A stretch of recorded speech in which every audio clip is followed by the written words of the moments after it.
어머니, 좀 더 주무셔도 되는데요. 몸 상하시겠어요. 아들 앞에서 며느리는 천사였습니다.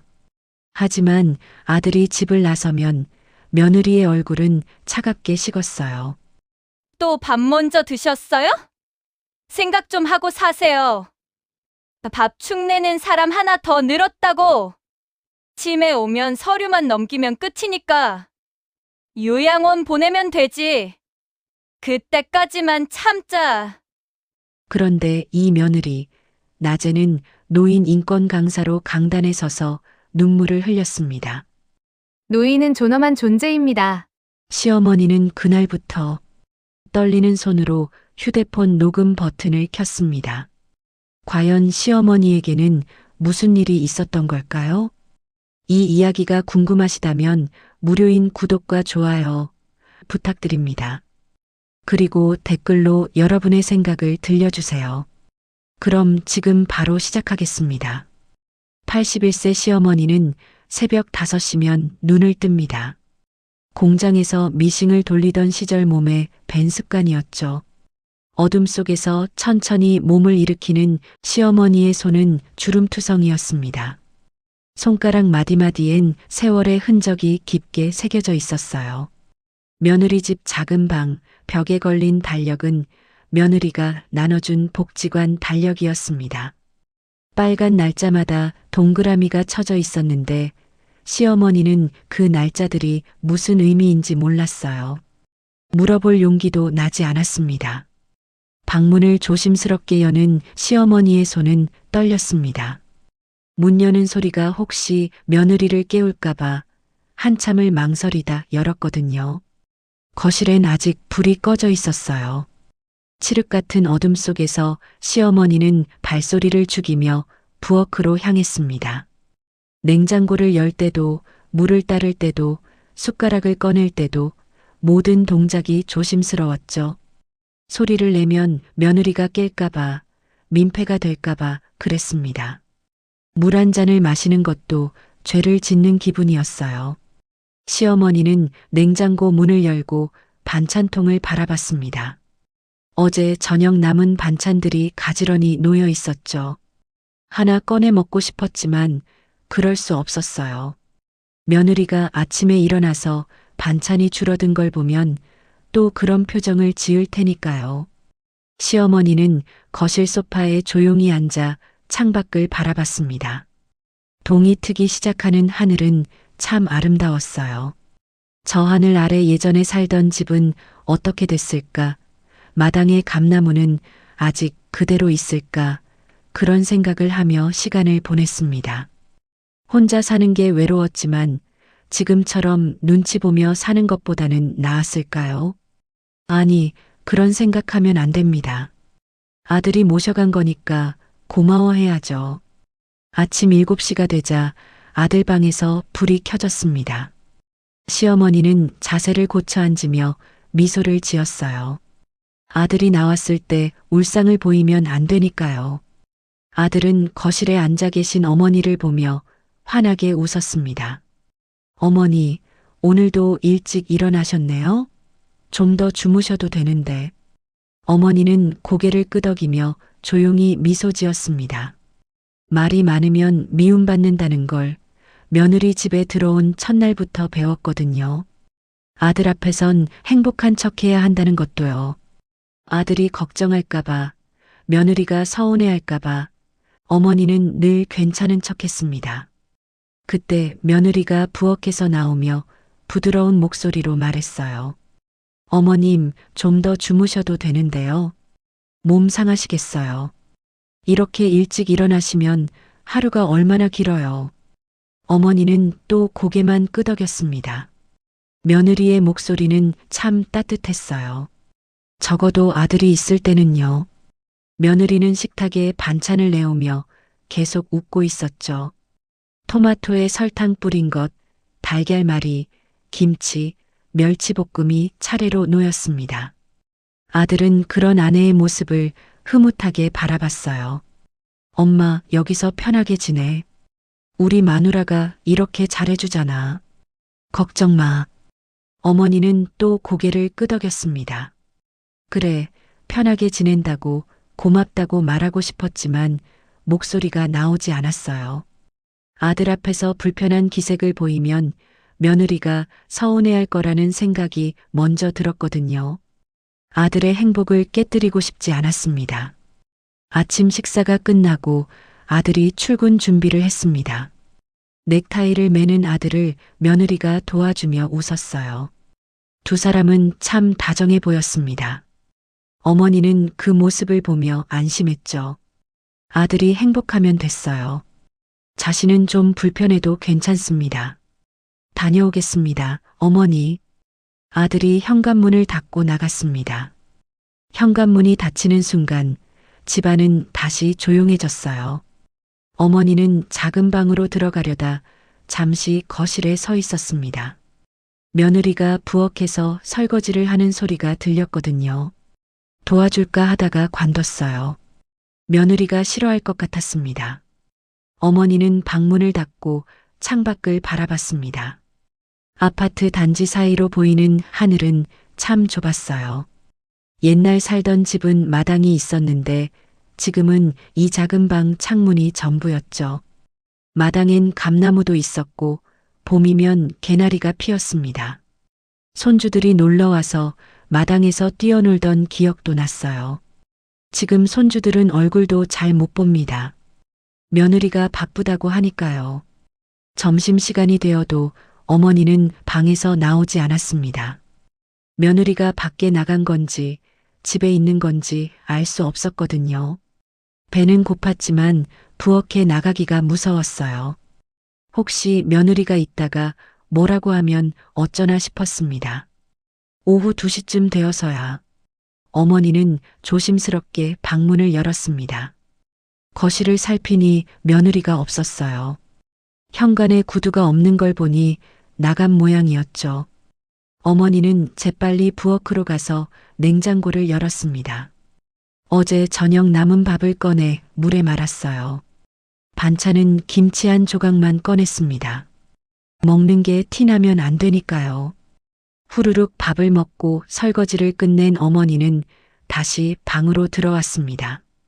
혼적을 남기지 않으려고 물기까지 깨끗이 닦았어요. 싱크대도 한 번 더 닦고 행주도 빨아서 걸었습니다. 마치 자신이 여기 없었던 것처럼요. 방으로 돌아온 어머니는 라디오를 켰습니다. 음량을 아주 작게 줄여서요.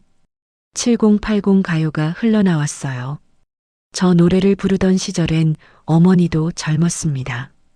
공장에서 일하며 밤늦게 집에 돌아와도 아이들 얼굴 보면 피곤이 싹 가셨던 시절이었죠. 남편이 일찍 세상을 떠나 혼자 아이들을 키웠지만 그땐 당당했어요. 내가 번 돈으로 아이들 먹이고 입히는 게 자랑스러웠거든요. 지금은 다릅니다. 누구 신세를 지며 살고 있는지 짐이 되는 건 아닌지 그 생각만 하루 종일 들어요. 밥 한 끼 먹는 것도 물 한 잔 마시는 것도 전부 눈치가 보입니다. 81년을 살아왔지만 이렇게 초라한 적은 없었어요. 저녁 6시쯤 아들이 퇴근했습니다. 어머니는 방문을 조금 열고 거실을 바라봤어요. 아들이 현관문을 열며 큰 소리로 외쳤죠. 다녀왔습니다. 며느리가 웃으며 반겼습니다. 두 사람은 저녁 준비를 하며 이런저런 이야기를 나눴어요. 오늘 회사에서 있었던 일, 내일 일정, 주말 계획 같은 것들이었죠. 어머니는 그 소리를 들으며 미소 지었습니다. 아들이 행복해 보여서 다행이라고 생각했어요. 저녁 식사 시간이 되었습니다. 어머니도 식탁에 나왔어요. 며느리는 친절하게 반찬을 덜어줬습니다. 어머님, 이거 드셔보세요. 오늘 새로 만든 거예요. 어머니는 고맙다고 말하며 조금씩 먹었어요. 아들은 그런 두 사람을 보며 흡족해했죠. 식사가 끝나면 어머니는 설거지를 하려고 했지만 며느리가 말렸습니다. 어머님 괜찮아요. 제가 할게요. 편히 쉬세요. 아들이 거들었어요. 엄마는 쉬셔. 여기서 편하게 계셔. 마누라가 다 알아서 하니까. 어머니는 방으로 돌아왔습니다. 거실에서 들리는 며느리와 아들의 웃음소리가 문틈으로 새어들어왔어요. 어머니는 이불을 덮으며 생각했습니다. 저 웃음이 계속되길, 아들이 계속 행복하길 바란다고요. 밤 10시, 집안은 완전히 조용해졌습니다. 어머니는 눈을 감았지만 잠은 쉽게 오지 않았어요. 천장을 바라보며 내일도 오늘처럼 조용히 지내야지, 민폐 끼치지 말아야지 다짐했습니다. 다음 날 아침도 똑같았습니다. 새벽 5시에 일어난 어머니는 거실에서 조용히 시간을 보냈어요. 7시가 되자 아들이 일어났고 며느리가 아침 식사를 준비했죠. 아들 앞에서 며느리는 여전히 다정했습니다. 어머님, 오늘은 좀 주무셨어요? 어제 너무 일찍 일어나셔서 걱정했어요. 어머니는 고개를 끄덕였습니다. 며느리의 목소리는 참 부드러웠어요. 아들은 그런 아내가 대견스러운 듯 웃었죠. 우리 마누라 효녀네, 효녀야. 엄마 마음 편히 계셔. 아들이 출근하고 현관문이 닫혔습니다. 딸깍 자물쇠 채워지는 소리가 들렸어요. 어머니는 방으로 들어가려던 참이었습니다. 그런데 며느리의 발걸음 소리가 뒤에서 들려왔어요. 어머니는 천천히 돌아봤습니다. 며느리의 표정은 아까와 달랐어요. 웃음기가 싹 가신 얼굴이었죠. 또 밥 먼저 드셨어요? 아니, 안 먹었는데. 냉장고 김치통 봤어요. 어제보다 줄었던데요? 어머니는 말문이 막혔습니다. 어제 점심에 김치 한 조각 꺼내 먹은 게 들킨 거였어요. 미안하다. 며느리는 한숨을 쉬었습니다. 아니, 이게 왜 죄송한 일이에요? 그냥 생각이 없으신 거죠. 제가 언제 먹으라고 했어요? 어머니는 고개를 숙였습니다. 손이 떨렸어요. 며느리의 목소리는 차갑게 식어 있었습니다. 아까 아들 앞에서 보던 그 따뜻한 목소리가 아니었어요. 배가 고파서 조금만. 배가 고프면 말을 하셔야죠. 제가 차려드릴게요. 이렇게 몰래 드시면 제가 뭘 해드려야 할지 모르잖아요. 며느리의 말은 맞았습니다. 하지만 그 말투는 차가웠어요. 어머니는 더 이상 대꾸하지 못하고 방으로 들어갔습니다. 문을 닫는 순간 눈물이 흘러내렸어요. 며느리는 부엌으로 가서 냉장고 문을 열었습니다. 반찬통들을 하나하나 꺼내며 중얼거렸죠. 이것도 줄었네, 저것도 줄었네. 도대체 얼마나 먹는 거야? 어머니는 방에서 그 소리를 들었습니다. 가슴이 철렁 내려앉았어요. 자신이 먹은 게 그렇게 많았나, 짐이 되는 건가, 그런 생각만 들었습니다. 저녁이 되어 아들이 돌아왔습니다. 며느리는 다시 환한 얼굴로 아들을 맞았어요. 오늘 회사 어땠어요? 피곤하죠? 아들은 소파에 앉으며 웃었습니다. 괜찮아. 우리 마누라 얼굴 보니까 다 풀렸어. 저녁 식사 시간, 식탁에는 따뜻한 음식이 가득했어요. 며느리는 시어머니에게도 반찬을 덜어줬습니다. 어머님 많이 드세요. 어머니는 고개를 끄덕이며 조금씩 먹었어요. 하지만 입맛이 없었습니다. 낮에 있었던 일이 자꾸 떠올랐거든요. 식사가 끝나고 어머니는 방으로 들어갔습니다. 아들과 며느리는 거실에서 텔레비전을 보며 이야기를 나눴어요. 어머니는 이불을 덮고 누웠지만 잠이 오지 않았습니다. 밤 11시쯤 거실에서 목소리가 들려왔어요.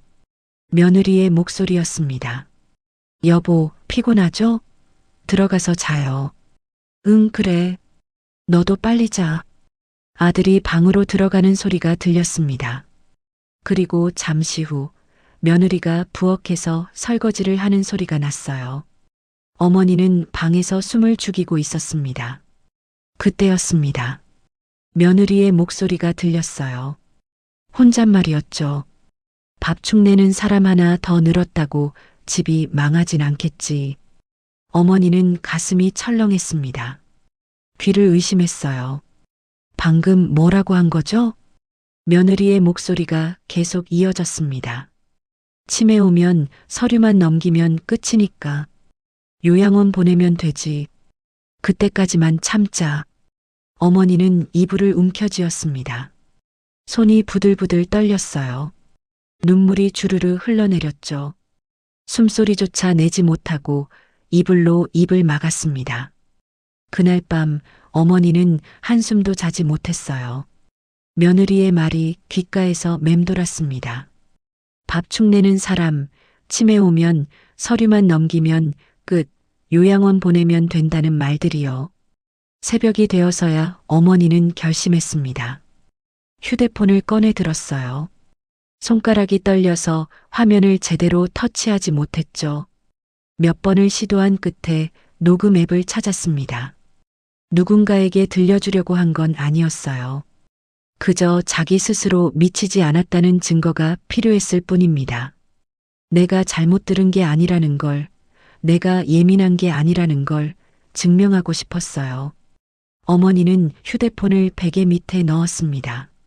자동 녹음 기능을 켰어요. 이제부턴 모든 소리가 녹음될 겁니다. 며느리의 목소리도, 아들의 목소리도, 집안의 모든 소리가요. 창밖으로 새벽빛이 들어왔습니다. 어머니는 눈물을 닦으며 창밖을 바라봤어요. 오늘도 조용히 지내야 합니다. 아들 앞에선 행복한 척해야 하고 며느리 눈치를 봐야 하죠. 하지만 이제 어머니에겐 작은 무기가 생겼습니다. 휴대폰 속 녹음 파일이요. 그게 자신을 지켜줄 유일한 증거였어요. 며칠이 지났습니다. 어머니는 베개 밑에 숨겨둔 휴대폰을 켜두고 지냈어요. 자동 녹음 기능이 작동하는 동안 집안의 모든 소리가 저장되고 있었죠. 며느리의 목소리도, 아들의 목소리도, 그리고 어머니 자신의 숨소리까지도요. 어느 화요일 아침이었습니다. 아들이 출근하고 나자 며느리가 외출 준비를 했어요. 평소와 달리 정장을 입고 화장을 진하게 했죠. 어머니는 방문 틈으로 며느리를 바라봤습니다. 어머님, 저 오늘 강의 있어서 나갔다 올게요. 점심은 냉장고에 있으니까 드세요. 며느리의 목소리는 부드러웠어요. 어머니는 고개를 끄덕였죠. 며느리가 현관문을 나서는 소리가 들렸습니다. 어머니는 창밖을 내다봤어요. 며느리가 아파트 주차장으로 걸어가는 모습이 보였습니다. 승용차에 타서 어디론가 떠났죠. 어머니는 궁금했어요. 며느리가 하는 강의가 뭔지, 어디서 하는 건지요. 점심시간이 되었습니다. 어머니는 냉장고를 열고 남은 밥을 꺼냈어요. 반찬은 최소한만 덜었습니다. 김치 한 조각, 멸치볶음 조금, 그게 전부였죠. 먹으면서도 마음이 편치 않았어요. 혹시 며느리가 돌아와서 반찬이 줄어든 걸 확인하면 어쩌나 싶었습니다. 오후 3시쯤 어머니는 라디오를 들으며 시간을 보냈어요. 그런데 갑자기 라디오에서 익숙한 목소리가 들렸습니다. 오늘은 노인 인권에 대해 말씀드리려고 합니다. 강사로 나오신 분은 김지혜 노인 인권 강사님이십니다. 어머니는 라디오 볼륨을 높였어요. 이어서 들려온 목소리, 그건 며느리였습니다. 안녕하세요. 저는 노인 인권 강사로 활동하고 있는 김지혜입니다. 오늘 이 자리에 함께하게 되어 영광입니다. 며느리의 목소리는 밝고 당당했어요. 라디오 너머로 박수 소리가 들렸죠. 여러분, 우리 사회는 노인을 어떻게 바라보고 있을까요? 안타깝게도 많은 경우 노인을 보호의 대상, 부양의 대상으로만 생각합니다. 하지만 어르신들은 보호받아야 할 존재가 아닙니다. 존중받아야 할 존재입니다. 어머니는 라디오 앞에 앉아 멍하니 들었어요. 며느리의 말은 맞았습니다. 노인도 존중받아야 한다는 말이요. 하지만 이상했어요. 집에서 며느리가 자신에게 하는 말과는 너무 달랐거든요. 며느리는 계속 말했습니다. 노인 학대는 우리 사회에 숨겨진 문제입니다. 신체적 학대만이 학대가 아닙니다. 정서적 학대, 경제적 학대, 방임도 모두 학대에 해당합니다. 어르신들의 존엄을 지키는 것, 그것이 바로 우리의 의무입니다. 박수가 터져 나왔어요. 진행자가 감동했다는 말을 했죠. 어머니는 라디오를 끄고 멍하니 앉아 있었습니다. 머릿속이 복잡했어요. 며느리가 하는 말은 전부 옳았습니다. 하지만 그 말을 하는 며느리가 집에서는 정반대로 행동한다는 게 믿기지 않았죠.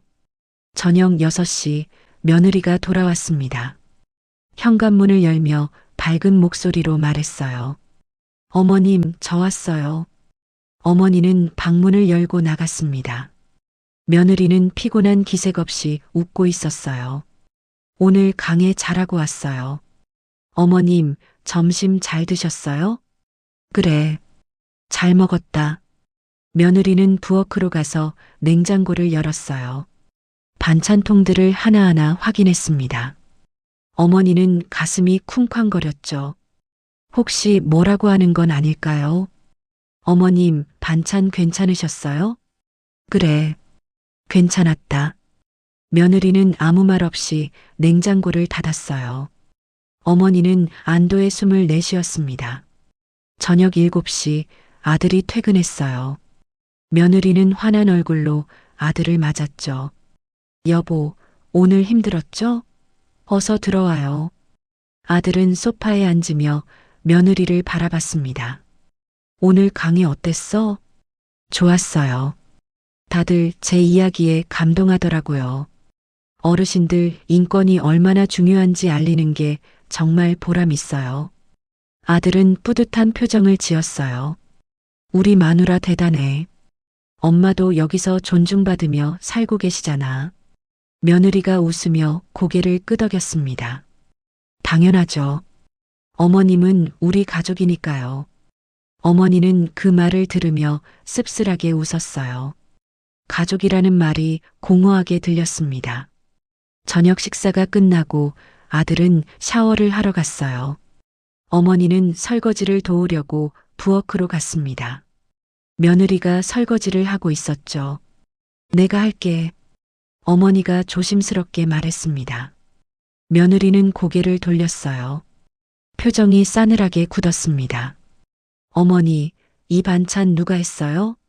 며느리가 반찬통 하나를 들어 올렸습니다. 어머니가 어제 만든 무나물이었어요. 네, 내가 했는데 이렇게 짜게 만들면 어떡해요? 병원비 누가 내요? 요즘 병원비가 얼마나 비싼데. 어머니는 고개를 숙였습니다. 미안하다. 다음엔 싱겁게 할게. 며느리는 한숨을 쉬며 반찬통을 싱크대에 내려놨어요. 진짜 생각 좀 하고 사세요. 나이 드시면 건강 관리해야죠. 제가 얼마나 신경 쓰는데. 어머니는 아무 말도 하지 못했습니다. 베개 및 휴대폰이 떠올랐어요. 지금 이 목소리도 녹음되고 있을 겁니다. 낮에 라디오에서 들은 그 따뜻한 목소리와 지금 이 차가운 목소리가요. 아들이 샤워를 마치고 나왔습니다. 며느리는 순식간에 표정을 바꿨어요. 여보, 과일 깎아줄까요? 응, 좋지. 며느리는 다정하게 웃으며 과일을 깎기 시작했습니다. 어머니는 방으로 돌아왔어요. 문을 닫고 침대에 앉았습니다. 휴대폰을 꺼내 녹음 파일을 확인했어요. 며느리의 목소리가 또렷하게 녹음되어 있었습니다. 낮과 밤이 전혀 다른 한 사람의 목소리가 차곡차곡 쌓여가고 있었죠. 어머니는 휴대폰을 꼭 쥐었습니다. 이게 자신을 지켜줄 유일한 증거라고, 자신이 미친 게 아니라는 증명이라고 생각했어요. 창밖으로 밤하늘이 보였습니다. 별 하나 없는 캄캄한 밤이었죠. 일주일이 지났습니다. 어머니의 휴대폰 속엔 며느리의 목소리가 계속 쌓여갔어요. 낮에 외부에서 하는 따뜻한 목소리와 밤에 집에서 내뱉는 차가운 목소리가 함께 저장되고 있었죠. 어느 토요일 아침이었습니다. 아들은 쉬는 날이라 늦잠을 잤어요. 어머니는 평소처럼 새벽 5시에 일어나 거실에서 조용히 앉아 있었습니다. 며느리도 아직 자고 있었죠. 오전 10시쯤 시어머니의 휴대폰에서 알림음이 울렸습니다. 문자 메시지였어요. 어머니는 휴대폰을 꺼내 확인했습니다. 기초연금 33만 원이 입금되었습니다. 어머니는 문자를 보며 고개를 갸우뚱했어요. 분명 연금이 나오는 건 맞는데 통장을 본 적이 없었거든요. 며느리가 관리한다고 했지만 한 번도 보여준 적이 없었습니다. 바로 그때였습니다. 아들이 방에서 나왔어요. 머리를 극적이며 거실로 왔죠. 엄마, 일찍 일어나셨네. 아침 드셨어요? 아직이야. 너 먹을 때 같이 먹으려고. 아들은 소파에 앉으며 어머니 옆에 앉았습니다. 그때 어머니의 휴대폰 화면이 아직 켜져 있었어요. 문자 메시지가 그대로 보였죠. 엄마, 이거 뭐예요? 연금 나온다는 문자네. 아들이 자연스럽게 휴대폰 화면을 봤습니다. 어머니는 당황했어요. 응, 기초연금이 나온대. 33만 원이나 나오네요. 그런데 엄마, 통장은 어디 있어요? 한 번도 못 봤는데. 어머니는 말문이 막혔습니다. 통장이 어디 있는지 몰랐거든요. 며느리가 가지고 있다는 건 알지만 어디에 보관하는지는 몰라요. 바로 그때 며느리가 방에서 나왔습니다. 아들의 목소리를 들은 모양이었어요. 무슨 이야기 중이에요? 며느리는 환하게 웃으며 다가왔습니다. 아들이 물었죠. 여보, 엄마 연금 통장 어디 있어? 엄마한테 연금 나온다는 문자 왔는데. 며느리는 잠시 표정이 굳었다가 금방 웃음을 지었어요. 아, 그거요? 제가 관리하고 있어요. 엄마 통장인데 왜 당신이 관리해? 아들이 고개를 갸우뚱했습니다. 며느리는 어머니를 보며 부드럽게 말했어요. 어머님이 자꾸 잊어버리셔서요. 제가 대신 관리해드리는 게 낫겠더라고요. 그렇죠, 어머님? 며느리의 눈빛이 어머니를 향했습니다. 날카로웠어요. 어머니는 그 눈빛을 보며 고개를 끄덕일 수밖에 없었습니다. 응, 그래. 내가 자꾸 까먹어서. 아들은 고개를 끄덕이며 웃었어요. 그렇구나. 역시 우리 마누라야. 엄마 챙겨줘서 고마워. 며느리는 만족스러운 표정을 지었습니다. 당연하죠. 어머님 일은 제가 다 챙겨드려야죠. 어머니는 아무 말도 하지 못했어요. 가슴이 답답했습니다. 내 돈인데, 내 이름으로 나오는 돈인데 왜 내가 한 번도 못 봤을까? 왜 며느리가 관리하고 있을까? 물어보고 싶었지만 입이 떨어지지 않았어요. 며느리가 부엌으로 가며 말했습니다. 어머님, 그 돈으로 생활비 보태고 있어요. 걱정 마세요. 어머니는 고개를 숙였습니다. 생활비를 보탠다는 말이 마음에 걸렸어요. 내 돈인데 생활비를 보탠다니 그게 무슨 말일까요? 내가 쓸 수도 있는 건데 왜 며느리 마음대로 쓰는 걸까요? 아들은 아무것도 모르는 듯 텔레비전을 켰습니다. 며느리는 부엌에서 아침 준비를 했어요. 어머니는 방으로 돌아왔습니다. 방문을 닫고 침대에 앉은 어머니는 눈물이 났어요. 참으려고 했지만 눈물이 주르르 흘러내렸습니다. 내 돈인데, 내 이름인데 왜 난 말도 못할까? 왜 며느리 눈치를 봐야 할까? 어머니는 베개에 얼굴을 묻고 소리 없이 울었습니다. 소리를 내면 아들과 며느리가 들을까봐 그저 참고 또 참았어요. 눈물은 베개를 적셨고 목소리는 나오지 않았습니다. 한참을 울고 나서 어머니는 휴대폰을 꺼냈어요. 녹음 파일을 확인했습니다. 방금 거실에서 있었던 대화가 고스란히 녹음되어 있었죠. 며느리가 제가 관리하고 있어요 라고 말한 것도, 어머님이 자꾸 잊어버리셔서 라고 말한 것도 전부 녹음되어 있었습니다. 어머니는 휴대폰을 꼭 쥐었어요. 이게 증거다. 이게 내가 미치지 않았다는 증거라고 생각했습니다. 언젠가 이 녹음이 필요할 날이 올 거라고 막연히 그렇게 믿었어요. 점심시간이 되었습니다. 식탁에는 따뜻한 음식이 차려졌어요. 며느리는 어머니에게도 밥을 떠줬습니다. 어머님, 많이 드세요. 어머니는 고개를 끄덕이며 먹었어요. 하지만 입맛이 없었습니다. 밥이 목으로 넘어가지 않았죠. 아까 있었던 일이 자꾸 떠올랐거든요. 아들은 밝은 표정으로 말했습니다. 엄마, 여기서 편하게 지내. 마누라가 이렇게 잘 챙겨주잖아. 어머니는 억지로 웃었어요. 그래, 고맙지. 하지만 마음속으론 울고 있었습니다. 고맙다는 말이 거짓처럼 느껴졌어요. 편하다는 말도 공허했죠. 식사가 끝나고 어머니는 다시 방으로 들어갔습니다. 창밖을 바라보며 생각했어요. 내 돈이 어디로 가는지, 며느리가 정말 생활비로 쓰고 있는 건지 확인할 방법이 없었습니다. 저녁이 되었습니다. 아들은 친구들과 약속이 있다며 외출했어요. 며느리도 모임이 있다고 나갔죠. 어머니는 혼자 집에 남았습니다. 조용한 집안에서 어머니는 또 울었어요. 소리 없이 베개를 안고 한없이 울었습니다. 81년을 살아왔지만 이렇게 무력한 적은 없었어요. 돈도 말도 선택도 아무것도 내 것이 아닌 것 같았습니다. 휴대폰 속 녹음 파일만이 어머니를 지켜주고 있었어요. 그 작은 파일 하나가 어머니의 유일한 무기였고 유일한 증거였으며 유일한 희망이었습니다. 창밖으로 해가 지고 있었어요.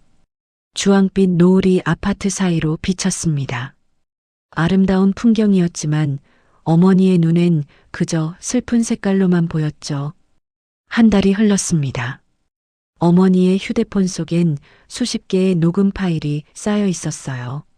며느리의 목소리, 집안의 소리, 어머니 자신의 한숨 소리까지 전부 저장되어 있었죠. 하지만 어머니는 그 파일들을 아무에게도 보여주지 못했습니다. 용기가 나지 않았거든요. 어느 목요일 밤이었습니다.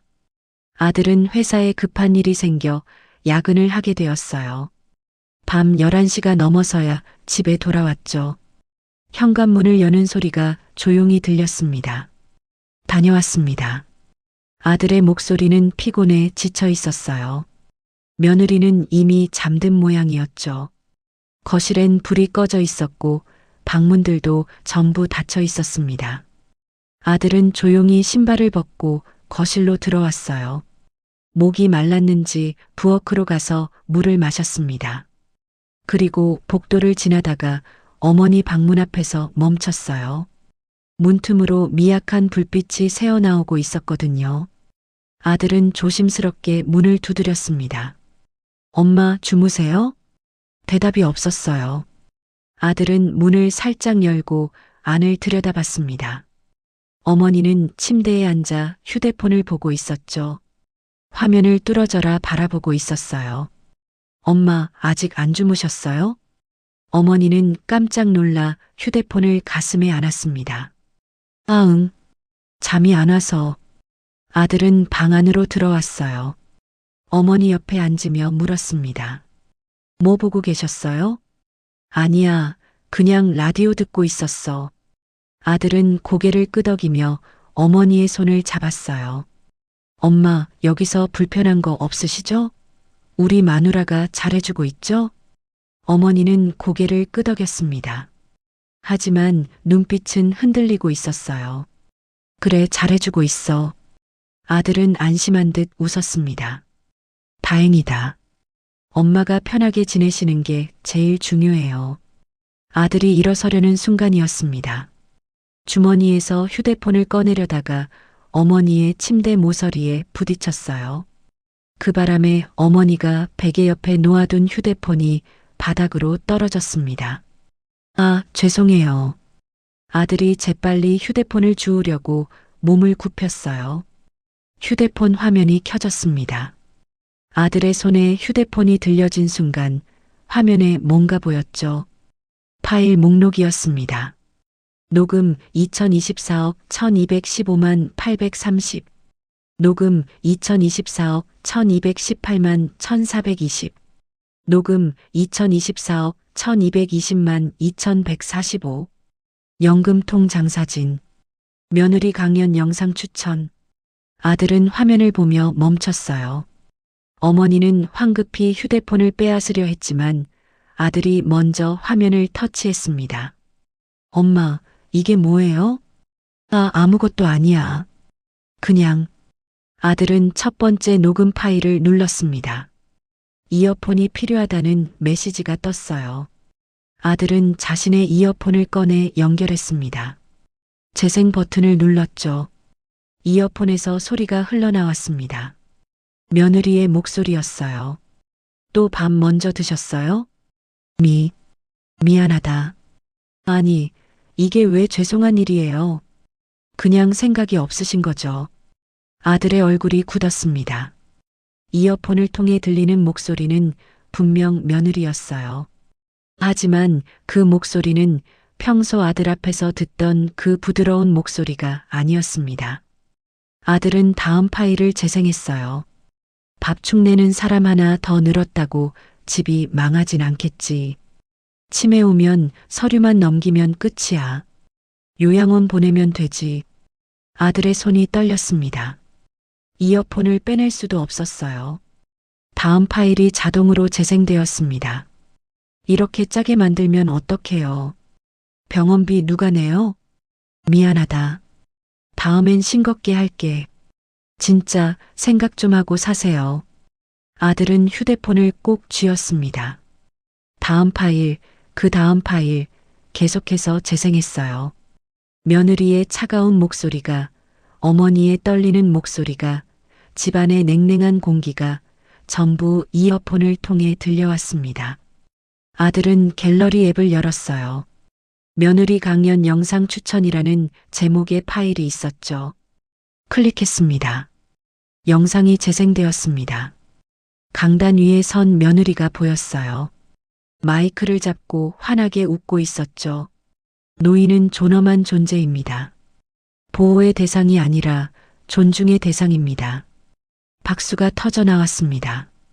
며느리는 감동적인 표정을 지으며 계속 말했어요.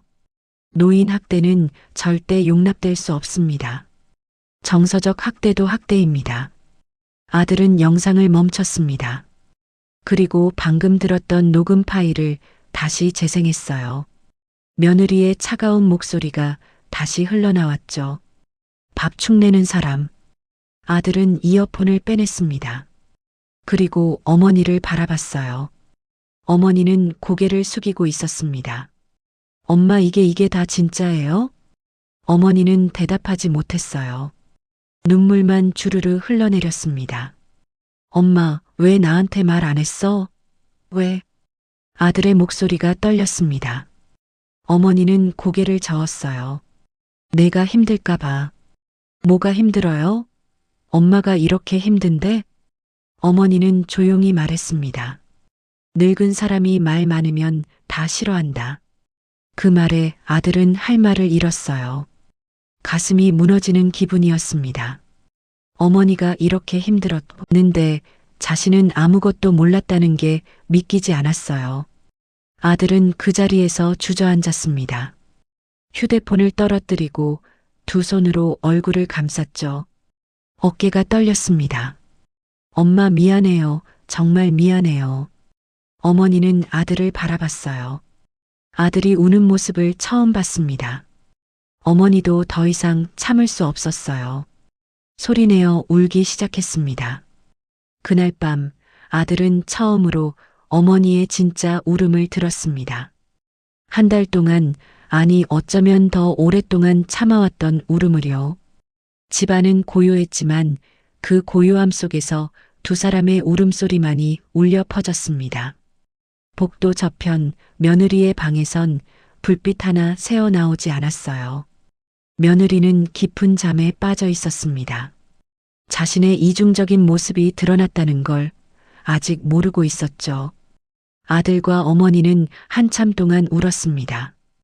어머니의 작은 방에서 두 사람의 울음소리만이 밤의 정적을 깨뜨렸어요. 시계는 자정을 넘어서고 있었죠. 아들은 눈물을 닦으며 천천히 고개를 들었습니다. 어머니도 눈물을 훔치고 있었어요. 두 사람의 눈은 빨갛게 부어 있었죠. 엄마, 아들이 떨리는 목소리로 말했습니다. 왜 나한테 말 안 했어요? 한 번이라도, 단 한 번이라도 말해줬으면. 어머니는 고개를 저었어요. 말하면 내가 힘들어질 것 같아서. 제가요? 제가 뭐가 힘들어요? 아들이 물었습니다. 어머니는 조용히 대답했어요. 너희 둘 사이가 나빠질까봐. 내가 마누라랑 싸울까봐. 아들은 가슴이 미어졌습니다. 어머니는 자신의 고통보다 아들의 행복을 먼저 생각했던 거예요. 엄마, 그건. 어머니가 말을 이었습니다. 그리고 말이야. 어머니의 목소리는 더 작아졌어요. 늙은 사람이 말 많으면 다 싫어한다. 그렇게 생각했어. 그 말에 아들은 멈칫했습니다. 어머니가 계속 말했어요. 나 같은 늙은이가 이것저것 불평하면 짐만 되는 거지. 그냥 참고 살면 되는 거라고 생각했어. 아들은 어머니의 손을 꼭 잡았습니다. 엄마, 그게 아니에요. 엄마는 짐이 아니에요. 하지만 난 아무것도 못하잖아. 돈도 못 벌고 집안일도 마음대로 못하고. 어머니의 목소리엔 체념이 묻어 있었어요. 아들은 고개를 흔들었습니다. 엄마, 그런 게 중요한 게 아니에요. 엄마가 편하게 사는 게 제일 중요하죠. 어머니는 씁쓸하게 웃었습니다. 편하게? 난 편할 자격이 없는 것 같더라. 왜요? 왜 그렇게 생각하세요? 아들이 물었어요. 어머니는 창밖을 바라보며 말했습니다. 옛날엔 내가 벌어서 너희를 먹였잖아. 공장에서 일하고 청소일도 하고 뭐든 해서 돈을 벌었어. 그땐 당당했어. 내 돈으로 내 밥 먹으니까. 아들은 어머니의 말을 조용히 들었어요. 근데 지금은 다르잖아. 남의 집에 얹혀 사는 거야. 며느리 눈치 보고 밥 먹을 때도 조심하고 내 돈도 내 마음대로 못 쓰고. 어머니의 목소리가 떨렸습니다. 사람 취급 안 받는 게 제일 서러웠어. 그 말에 아들은 눈물이 또 쏟아졌어요. 어머니가 원했던 건 돈도 편안함도 아니었습니다. 그저 사람으로 대우받고 싶었던 거예요. 아들은 어머니를 꼭 안았습니다. 어머니의 몸은 너무 작고 가벼웠어요. 언제 이렇게 작아지셨을까요? 공장에서 미싱을 돌리며 아들을 키웠던 그 억센 어머니는 어디로 갔을까요? 엄마, 미안해요. 정말 미안해요. 아들이 어머니의 등을 쓰다듬으며 말했습니다. 내가 몰랐어요. 아니, 모른 척 했어요. 마누라가 엄마한테 잘해주는 줄만 알았어요. 어머니는 아들의 품에서 조용히 울었습니다. 너는 잘못 없어. 다 내가 참았으니까. 아니에요. 제가 잘못했어요. 엄마 표정을 봤어야 했는데, 엄마 마음을 물었어야 했는데. 아들은 과거를 떠올렸습니다. 어머니가 밥을 조금씩 먹을 때, 말수가 줄어들 때, 방에만 계실 때, 그 모든 순간에 뭔가 이상하다는 생각이 들었었어요. 하지만 아들은 모른 척 했습니다. 편한 게 좋았거든요. 며느리가 어머니를 잘 돌보고 있다고 그렇게 믿고 싶었어요. 엄마, 내가 너무 한심했어요. 엄마를 지켜드려야 하는데 오히려 엄마를 그렇게 만들었어요. 어머니가 아들의 등을 토닥였습니다. 괜찮아. 너는 착한 아들이야. 아니에요. 착하지 않았어요. 편한 쪽만 봤어요. 아들은 자신이 부끄러웠습니다. 회사에서 돌아오면 며느리가 차려준 밥을 먹고 편하게 쉬고 그게 전부였어요. 어머니가 방에서 어떻게 지내는지, 무슨 생각을 하는지 한 번도 제대로 물어본 적이 없었죠. 엄마, 이제 달라질 거예요. 아들이 어머니의 손을 잡으며 말했습니다. 제가 지켜드릴게요. 이번엔 도망치지 않을게요. 어머니는 아들을 바라봤어요. 괜찮아. 그냥 나 혼자 살게. 안 돼요. 엄마 혼자 살 수 없어요. 나 혼자 살 수 있어. 예전에도 혼자 살았잖아. 어머니의 목소리엔 결연함이 담겨 있었어요. 아들은 고개를 저었습니다. 엄마, 그건 안 돼요. 하지만 이렇게는 더 이상 못 살아요. 아들은 결심했습니다.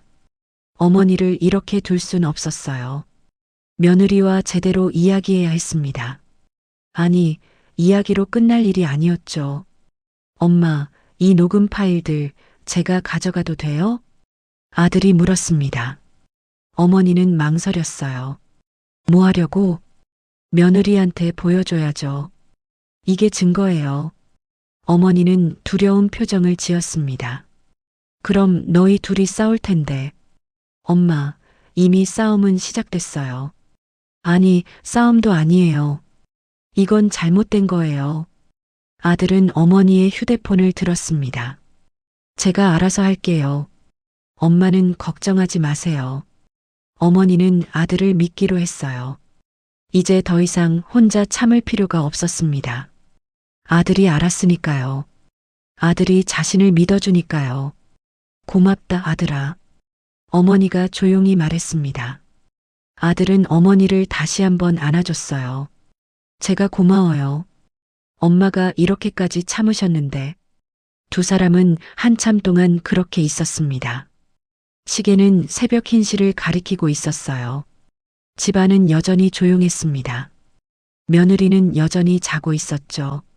하지만 모든 게 바뀌려고 하고 있었습니다. 아들은 더 이상 모른 척하지 않기로 결심했어요. 어머니는 더 이상 혼자 참지 않기로 했고요. 창밖으론 새벽 공기가 흘러들어왔습니다. 차가웠지만 어딘가 상쾌했어요. 긴 악몽이 끝나려고 하고 있었습니다. 아들은 어머니 방을 나서며 돌아봤습니다. 엄마, 푹 주무세요. 내일 이야기해요. 어머니는 고개를 끄덕였어요. 아들이 문을 닫고 나가자 어머니는 침대에 누웠습니다. 오늘 밤 처음으로 마음이 조금 가벼워진 기분이었어요. 아들이 알아줬으니까요. 이제 혼자가 아니니까요. 그날 밤 이후 사흘이 흘렀습니다. 아들은 며느리와 한마디도 나누지 않았어요. 며느리는 아들이 왜 그러는지 이유를 몰랐죠. 물어봐도 아들은 대답하지 않았습니다. 여보, 무슨 일 있어요? 왜 이래요? 며느리가 물었지만 아들은 고개만 저었어요. 아무것도 아니에요. 며느리는 불안했습니다. 뭔가 잘못된 기분이 들었거든요. 하지만 아들이 정확히 뭘 알고 있는지는 몰랐어요. 금요일 아침이 밝았습니다. 며느리는 오늘 특별한 날이었어요. 구청에서 주최하는 노인 인권 공로 표창 시상식이 있는 날이었거든요. 며느리는 1년 동안 노인 인권 강사로 활동한 공로를 인정받아 상을 받게 되었습니다. 며느리는 일찍 일어나 정장을 차려입었어요. 화장도 평소보다 진하게 했죠. 거울을 보며 미소 지었습니다. 오늘은 며느리에게 중요한 날이었어요. 여보, 오늘 시상식이잖아요. 같이 가줄 수 있어요? 며느리가 아들에게 물었습니다. 아들은 고개를 끄덕였어요. 응, 갈게요. 며느리는 안도했습니다. 아들이 함께 가준다니 다행이었어요. 어머니에게도 물었죠. 어머님도 같이 가실래요? 어머니는 고개를 저었습니다. 아니야. 난 집에 있을게. 며느리는 아쉬운 표정을 지었지만 억지로 권하지 않았어요. 아들과 며느리는 집을 나섰습니다. 구청 대강당은 사람들로 가득했어요. 노인 복지 관계자들, 강사들, 구청 공무원들이 모여 있었죠. 무대 위엔 현수막이 걸려 있었습니다. 제10회 노인 인권 증진 유공자 시상식. 며느리는 가슴이 두근거렸어요. 곧 자신의 이름이 불릴 겁니다. 단상에 올라가 상을 받고 소감을 말하는 거예요. 며느리는 소감을 미리 준비해뒀죠. 오전 10시 시상식이 시작되었습니다. 사회자가 무대에 올라와 인사를 했어요. 안녕하십니까? 제10회 노인 인권 증진 유공자 시상식을 시작하겠습니다. 박수가 터져 나왔습니다. 며느리는 객석에 앉아 미소 지었어요. 옆에 앉은 아들은 무표정했습니다. 며느리는 아들을 보며 손을 잡았지만 아들은 손을 뿌리쳤어요. 여보, 며느리가 당황해서 물었지만 아들은 대답하지 않았습니다. 며느리는 불안한 마음이 들었지만 곧 자신의 차례라는 생각에 그 생각을 떨쳐냈어요. 여러 사람이 상을 받았습니다. 노인복지센터 직원, 자원봉사자, 후원자들이 차례로 단상에 올라갔죠. 그리고 마침내 며느리의 이름이 불렸습니다. 노인인권 강사 부문 김지혜 강사님. 박수가 터져 나왔어요. 며느리는 자리에서 일어나 단상으로 걸어갔습니다. 환한 미소를 지으며 천천히 걸었죠. 구청장이 상패를 전달했습니다. 축하드립니다. 1년 동안 수고 많으셨습니다. 감사합니다. 며느리는 상패를 받으며 고개를 숙였어요. 사진 촬영이 이어졌습니다. 플래시가 터졌고 박수가 계속 이어졌죠. 사회자가 마이크를 며느리에게 건넸습니다. 수상 소감 부탁드립니다. 며느리는 마이크를 잡았어요. 깊은 숨을 들이쉬고 말하기 시작했습니다. 먼저 이런 영광스러운 상을 주셔서 감사합니다. 저는 1년 동안 노인 인권 강사로 활동하면서 많은 것을 배웠습니다. 어르신들의 존엄성이 얼마나 중요한지, 우리가 얼마나 그분들을 존중해야 하는지 깨달았습니다. 박수가 터졌어요. 며느리는 계속 말했습니다. 노인은 보호의 대상이 아닙니다. 존중의 대상입니다. 우리 사회가 어르신들을 더 존중하고 더 사랑하는 사회가 되길 바랍니다. 박수가 더 크게 터졌습니다. 며느리는 뿌듯했어요. 사람들이 자신의 말에 감동하고 있었거든요. 바로 그때였습니다. 음향이 갑자기 바뀌었어요. 스피커에서 소리가 흘러나왔습니다. 김지혜 강사, 아니 며느리의 목소리였죠. 하지만 지금 단상에 선 김지혜 강사가 말하는 게 아니었어요. 또 밥 먼저 드셨어요? 강당이 조용해졌습니다. 사람들이 고개를 갸우뚱했어요. 뭔가 이상했거든요. 녹음된 목소리가 계속 이어졌습니다. 아니, 이게 왜 죄송한 일이에요? 그냥 생각이 없으신 거죠. 며느리의 얼굴이 굳었습니다. 저 목소리는 분명 자신이었어요. 며느리는 황급히 주위를 둘러봤습니다. 누가 이걸 틀고 있는 거죠? 다음 녹음이 흘러나왔어요. 밥축 내는 사람 하나 더 늘었다고 집이 망하진 않겠지. 정적이 흘렀습니다. 사람들의 얼굴이 굳어갔어요. 치매 오면 서류만 넘기면 끝이야. 요양원 보내면 되지. 강당 안이 술렁이기 시작했습니다. 사람들이 수군거렸어요. 며느리는 얼굴이 창백해졌습니다. 이렇게 짜게 만들면 어떡해요? 병원비 누가 내요? 진짜 생각 좀 하고 사세요. 며느리는 마이크를 떨어뜨릴 뻔했어요. 손이 부들부들 떨렸습니다. 객석을 바라보니 아들이 단상 앞으로 걸어오고 있었어요. 아들은 단상 위로 올라왔습니다. 사회자가 당황해서 말렸지만 아들은 마이크를 잡았어요. 여러분, 죄송합니다. 아들의 목소리가 강당에 울려 퍼졌습니다. 지금 들으신 이 목소리의 주인공은 제 아내입니다. 강당이 술렁거렸어요. 사람들이 웅성거렸습니다. 며느리는 아들을 바라봤어요. 눈물이 흘러내렸죠. 여보, 이게 무슨... 아들은 며느리를 바라보지 않았습니다. 객석을 향해 말했어요. 제 아내는 여기서 노인 인권을 말했습니다. 하지만 집에서는 제 어머니에게 이런 말을 했습니다. 아들은 휴대폰을 들어 올렸어요. 이 녹음은 제 어머니가 한 달 동안 녹음한 겁니다. 증거입니다. 강당은 완전히 조용해졌습니다. 며느리는 무릎이 풀려 주저앉았어요. 상패가 바닥에 떨어지며 쨍그랑 소리를 냈습니다. 구청장이 단상으로 올라왔어요. 얼굴이 굳어 있었습니다. 이게 사실입니까? 며느리는 대답하지 못했어요. 입술만 파르르 떨렸습니다. 아들이 대신 대답했죠. 네, 사실입니다. 구청장은 한숨을 쉬었습니다. 강사님, 유감스럽습니다. 이거는 조사가 필요하겠습니다. 며느리는 고개를 떨구었어요. 눈물이 뚝뚝 떨어졌습니다. 사람들의 시선이 따가웠어요. 아까까지의 박수는 온데간데 없었죠. 그날 며느리의 노인 인권 강사 자격은 정지되었습니다. 시상식은 그렇게 끝났어요. 시상식이 끝나고 일주일이 지났습니다. 며느리는 집을 나갔어요. 친정으로 돌아갔죠. 아들과 며느리는 이혼 절차를 밟기로 했습니다. 어머니는 아들에게 말했어요. 나 때문에 이렇게 되는 거 아니냐? 아들은 고개를 저었습니다. 엄마 때문이 아니에요. 제가 결정한 거예요. 어머니는 마음이 무거웠습니다.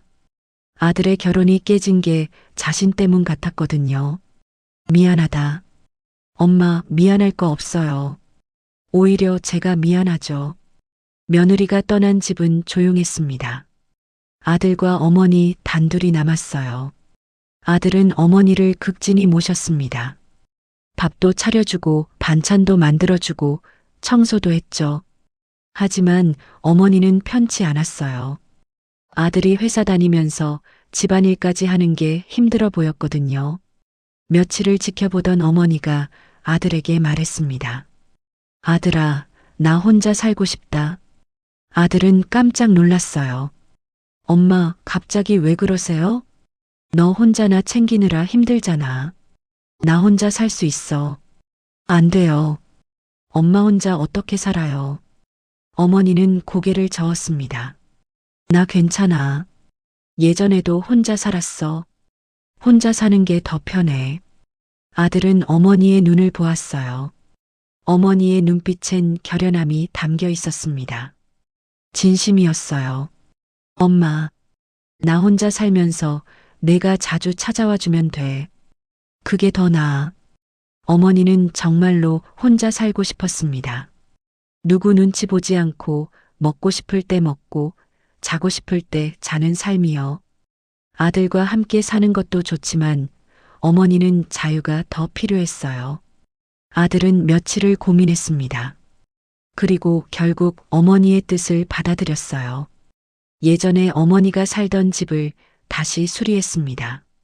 낡은 곳을 고치고 보일러도 새로 놓고 벽지도 새로 발랐죠. 한 달 후 어머니는 다시 혼자 살게 되었습니다. 이번엔 자발적이었어요. 누가 강요한 게 아니라 어머니 스스로 선택한 거였죠. 어머니는 예전 집에서 첫날 밤을 보냈습니다. 마당의 감나무를 바라보며 미소 지었어요. 저 나무가 그리웠거든요.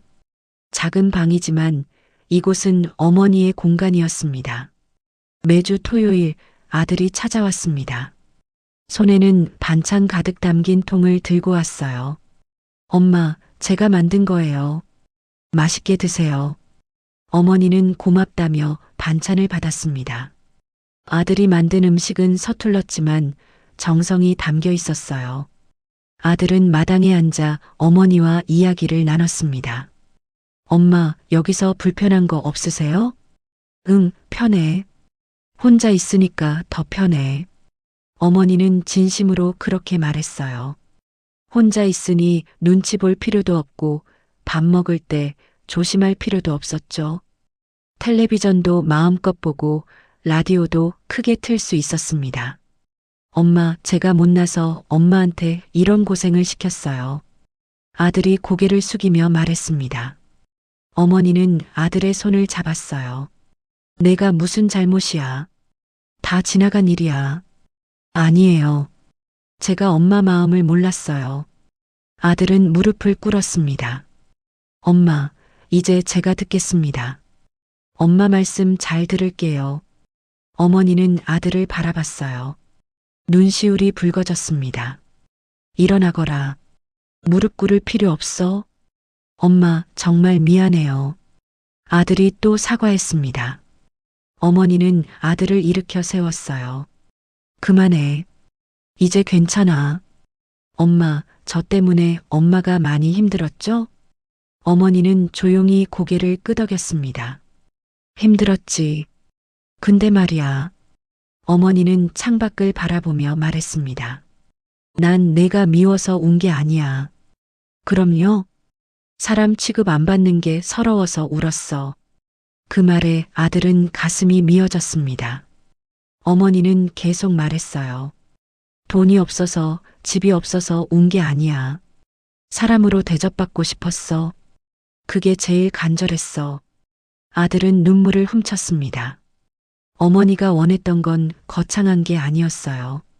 그저 사람답게 살고 싶었던 거였죠. 엄마, 이제 다시는 그런 일 없을 거예요. 알아. 너 덕분이야. 어머니는 아들의 등을 토닥였습니다. 이제 너는 내 인생 살아. 나 걱정하지 말고. 엄마도 잘 챙겨야죠. 그래, 자주 와라. 근데 너무 자주 오면 나도 부담스러워. 어머니가 농담처럼 말했어요. 아들은 웃었습니다. 알겠어요. 일주일에 한 번씩 올게요. 그래, 그 정도면 좋아. 두 사람은 마당에 앉아 차를 마셨습니다. 봄바람이 불어왔어요. 감나무 가지가 살랑살랑 흔들렸죠. 집 안에선 라디오에서 7080 가요가 흘러나왔습니다. 어머니가 좋아하는 노래였어요. 어머니는 고개를 까닥이며 노래를 들었습니다. 엄마, 행복하세요? 아들이 물었습니다. 어머니는 고개를 끄덕였어요. 응, 행복해. 이렇게 사는 게 좋아. 어머니는 진심이었어요. 혼자 사는 게 외롭긴 했지만 자유로웠습니다. 아무 눈치 안 보고 살 수 있었거든요. 엄마, 전화는 자주 할게요. 뭐 필요한 거 있으면 언제든 말씀하세요. 알았어. 넌 이제 가봐. 집에 가서 쉬어. 아들은 자리에서 일어났습니다.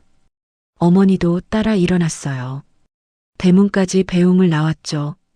조심히 가거라. 네, 엄마. 다음 주에 또 올게요. 아들이 대문을 나섰습니다. 어머니는 대문 앞에 서서 아들이 멀어지는 모습을 바라봤어요. 아들이 모퉁이를 돌 때까지 손을 흔들었습니다. 아들이 사라지고 나자 어머니는 집 안으로 들어왔습니다. 마당의 감나무를 바라보며 의자에 앉았어요. 라디오에선 여전히 7080 가요가 흘러나오고 있었습니다. 어머니는 눈을 감고 노래를 들었습니다. 옛날 생각이 났어요. 공장에서 일하던 시절, 아이들을 키우던 시절, 힘들었지만 당당했던 시절이요. 이제 어머니는 다시 당당해졌습니다. 누구 눈치 보지 않고 자신의 삶을 사는 거예요. 늦었지만 존엄은 다시 돌아왔습니다. 창밖으로 해가 지고 있었어요. 주황빛 노을이 마당을 물들였습니다. 어머니는 그 노을을 바라보며 미소 지었어요. 81년을 살아온 인생이었습니다. 힘든 일도 많았고 서러운 일도 많았죠. 하지만 어머니는 이겨냈습니다. 그리고 지금 어머니는 자유롭습니다. 라디오에서 노래가 끝나고 광고가 나왔어요. 어머니는 라디오를 끄고 부엌으로 갔습니다. 저녁을 준비할 시간이었어요. 오늘은 뭘 먹을까? 김치찌개를 끓일까?